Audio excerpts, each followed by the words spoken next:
What's up, guys? It's TRT77 here with my semi-final game of WPF Magikarp Season 7. As you should know by now, we did win our first round of the playoffs versus Caden, and Brownie lost to Cherry, and we do play Cherry now. And this is gonna be super hype. I was honestly pretty hyped going into the playoffs because one way or another we're gonna play the Brownie or Cherry. Both of them are the homies. I'm super glad we get to have this rematch against Cherry.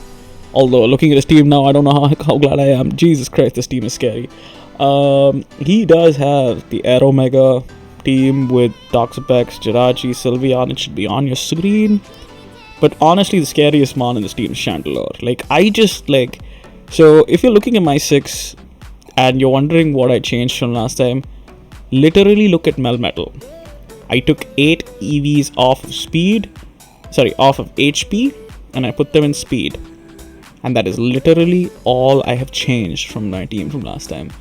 Why? Because this is honestly the best 6 I can bring for him. And it will come to a situation where we possibly have to sack, or we possibly have to go into a game that sort to win. And if that's the situation, so be it. So be it. We can't do anything about it. But as far as it goes, Chandelure is a huge problem. We got relatively lucky last time because he wasn't aware of our stun sport tech on Whimsicott.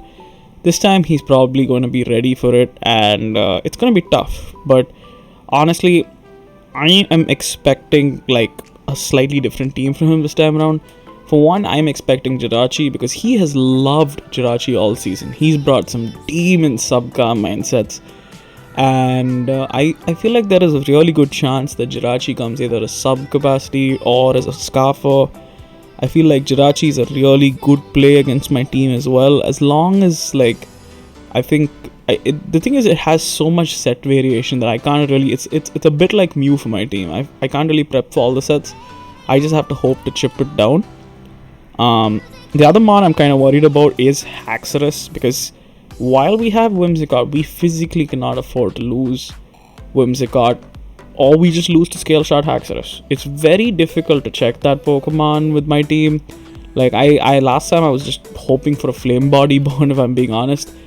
And I'm saying this despite having a Slowbro Mega, because just look at his team's physical offense.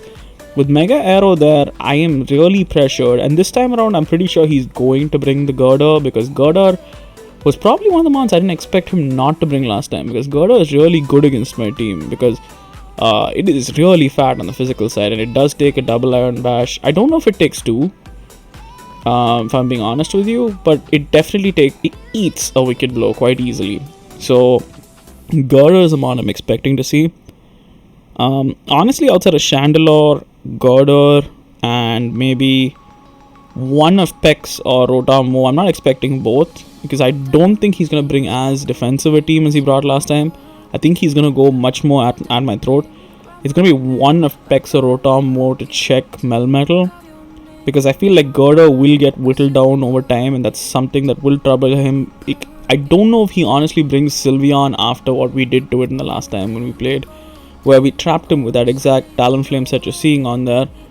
And maybe we have to get a little bit lucky at places here, but I just hope we don't lose Chandelure. That's like the number one thing going into this game, is we have to keep HP on things that can take hits from Chandelure, and it's very difficult because in general I just don't have much special defense on this team, and it comes down to Nidoqueen.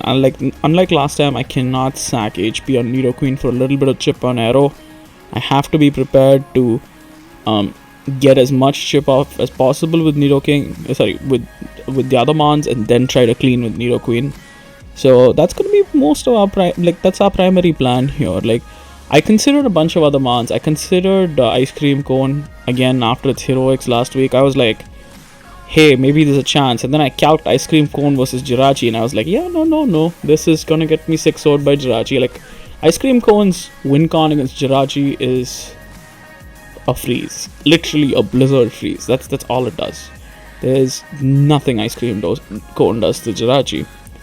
It's so difficult to fit in a proper moveset, even if I go for coverage moves and stuff. It's really just not going to do enough to Jirachi for it to matter. And I'm truly expecting Jirachi this week because I feel like that has been his ace this season. Even though it's got not such a great matchup against me, I feel like that is definitely a mon that would probably change in the last 6. I'm not expecting to see Toxapex and Sylveon again.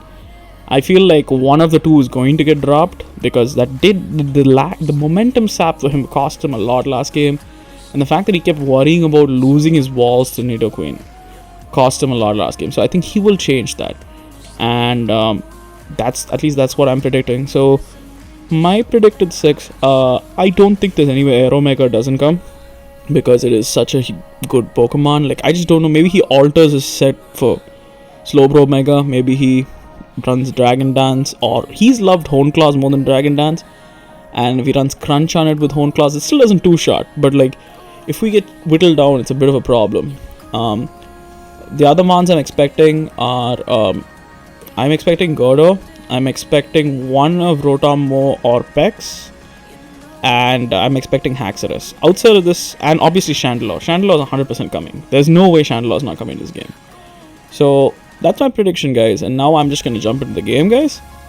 Now jumping into the game, guys, I want to say I'm surprised, but I'm also not surprised at some of his team selection.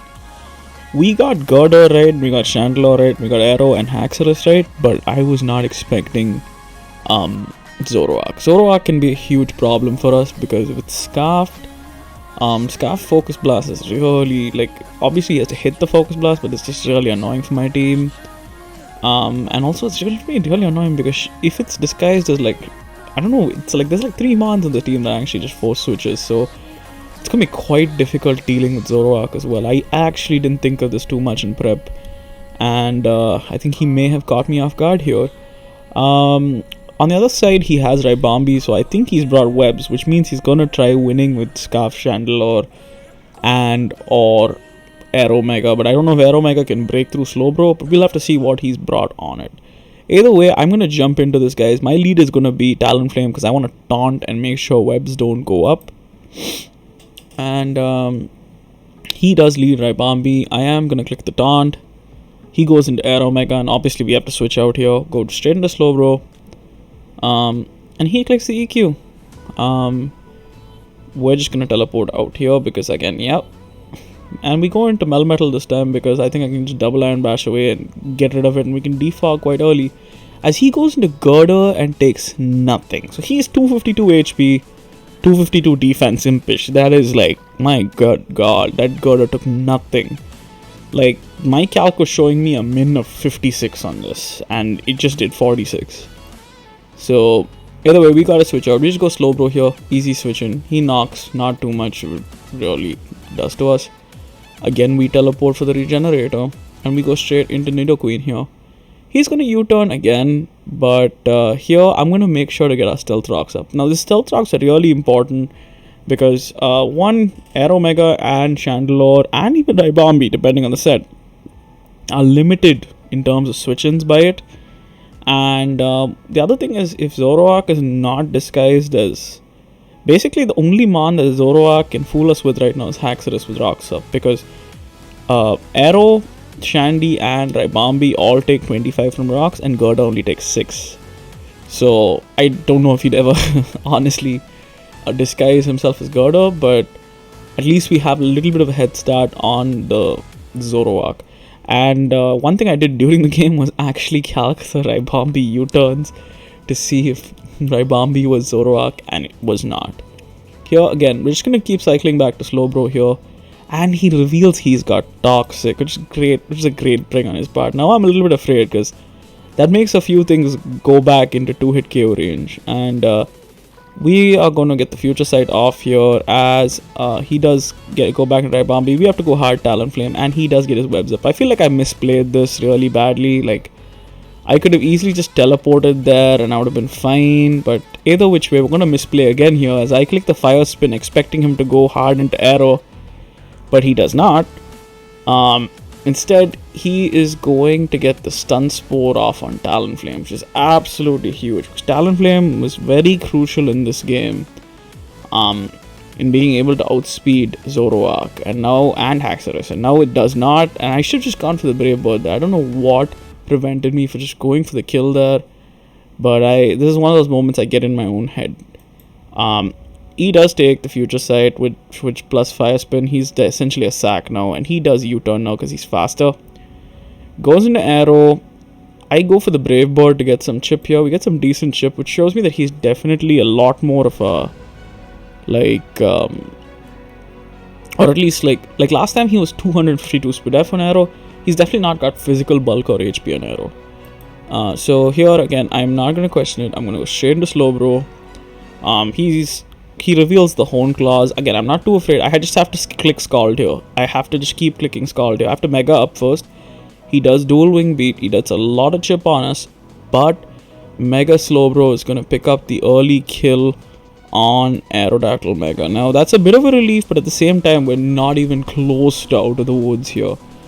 He goes into Chandelure, and here I'm just like, what do I sack? And I have to go Talonflame because it's the most useless mon at this point, and he does go for the Overheat. Here I'm gonna Roost Off if we live the Overheat, which we actually comfortably did, which I think he is timid. So here I'm gonna go for the Brave Bird. He goes into Haxorus, and we're gonna get some good chip on Haxorus here. And he does click the Poison Jab, and he will take out Talonflame here. This reveals once again that he is choice banned, because non-choice banned and non-life orb did like a max of 42. Unless he was Poison Plate or something like that, Poison Barb, I think, I forget which is the poison boosting item. Jesus, words are hard. But yeah, so Talonflame's gonna go down here. We do not get the Flame Body, which I have to clarify. Flame Body does work through Mold Breaker. Like, I've had that situation before with Haxorus. Either way, we're gonna go into Melmetal here, because obviously he's locked in, we know this, and he sacks Ribombee 2 rocks. Here we have to see what he goes into, and he goes into Girder. So I think I wanted to stay in first, but then I was like, I don't need to give him Drain Punch change. But then he rests up, which is scary for us. But you know what? This is not too bad. We can actually get slack off on Girder. It's the one mon we can actually slack off on. And he goes into what's clearly Zoroark because it only took 12 from rocks. Here I'm going to go into Melmetal and see what he does. He does miss the Night Days, and I'm really sorry for this because, again, that would have been good chip on Melmetal for him. It would have given away his set to me, which I would have liked, but like I hate when moves are like 95% accuracy and missing. We're going to go and double into Whimsicott here because I don't expect him to stay in, but he does, and he goes to the Flamethrowers. And now I'm terrified because we lose if we don't get these webs off the field. And I can't stay in here. Obviously, I can't defog in front of a Dark type. It will not work. Dark types being immune to Prankster moves since Gen 7. So I have to double into Slowbro here, and I decide, you know what, at this point, I'm just going to sack Slowbro. Like, I need to get Melmetal in on a free switch. We comfortably were Assault Vested. We comfortably live the Flamethrower. And we'll take out the Zoroark. And he goes to the Night Days and he misses again. I'm so incredibly sorry. This made me feel so shitty because, like, he has been playing quite well despite a bad matchup. He's got me in a really tight position already. And these misses just give me an extra sack to one of his other mons. And it's just really unfortunate. And honestly, that turn I literally noted it down as a sack. I clicked Scald and then I just like backed out and clicked Teleport because I was just like, you know what, if he kills me, so be it. And now I get a free switch into Melmetal, which just doesn't seem fair. But either which way, Melmetal's in now. He's gonna stay in and click the Flamethrower, and we're gonna take out Zoroark with the double Iron Bash. Pretty unfortunate for my opponent, but like it's just, I don't know. Especially because it's Cherry, it doesn't feel like there are definitely opponents who I've been hacked against that I wouldn't feel this bad about, but like I wanted to have a really good game, and I just feel like that turn just really let me down a little bit. But he goes into Chandelure here, and here I am gonna sack Melmetal, and the reason I'm sacking Melmetal at this point is we don't 2-hit KO Girder. we get killed by close combat on Haxorus. At this point, Nidoqueen is probably, if he has to lock into Poison Jab, Nidoqueen takes 6 to 8 from Poison Jab from Banded Haxorus.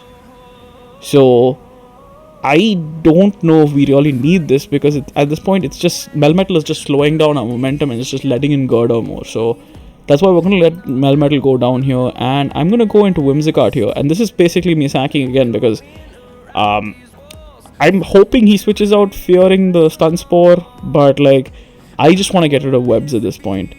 And he does switch out. He goes into Girder. We do get the defog off, and I'm just relieved. Now Webs are gone, and Urshifu has a path to actually being able to win. He does click the Drain Punch. Here with Slowbro, he goes hard into Chandelure. I'm going to click the Future Sight. I should probably just scalded here. Like, that was another misplay on my part, but it is what it is. Here, I'm just going to let him take us out. He takes us out with Overheat, but he does not have a switch into Nidoqueen. So while Mega Slowbro goes down, Nidoqueen is just going to come in and get a kill here. I'm just going to click the Earth Power, and he does sack Haxorus. So that's a huge dub for us, which basically means with Haxorus gone, Whimsicott is a sack, essentially, for me. He goes into Chandelure, and here I know one thing is that at 94, Nidoqueen should live this Overheat comfortably, should live him clicking Psychic comfortably, because we are max HP. So barring a crit here, Chandelure will not kill Nidoqueen, and Nidoqueen will be able to kill Chandelure. He does click Overheat, he does not crit us, and Nidoqueen is going to take out Chandelure. Now the last man he's got on here is Girder, and I'm just going to go for the damage with Sludge Wave, and we get a sizable chunk off. He rolls the Sleep Talk, and he does get knockoff. Here we're going to go to Whimsicott, and Whimsicott is going to pick off Girder with the Moonblast. GG's to Cherry. I'm just I had fun with this game, but I just felt kind of like those Night Days misses just spoiled it for me. Like, it's a 95% accurate move. Like, I remember there was another PokeTube, I think it was MNJ TV, who said if a move's not 100% accurate, it might as well be 50% accurate. But it's just, it's so annoying, because like he could have had Mega Slowbro earlier and would have been just like, I would have had one less sack to Chandelure, and that would have been much closer. Even still, he played really well. This was a really intense game. It went right down to the wire, and I kind of honestly, like, I'm just really happy to be able to get this dub. And we're moving on to the finals, which hopefully we'll have by next weekend. I've had so much fun in WPF. Honestly, for all the leagues I've been in this league cycle, I think I took over as a sub, and like this team has just been so fun, because this team is not so much about synergy. It's more just about like going into some fun sets and stuff like that. And it's like I've really chilled even with my opponents. Like, a lot of people I've played are really chill, and like I really like this community. So that's gonna be it from me, guys. My UPA Showdown game, I'm not sure if, like, at the time of recording this, that game is done as well. So I'm not sure if I'm uploading this game or that game first, but either which way, you should have 2 games coming your way before next weekend, guys. So this is TRT77, and this is me signing off.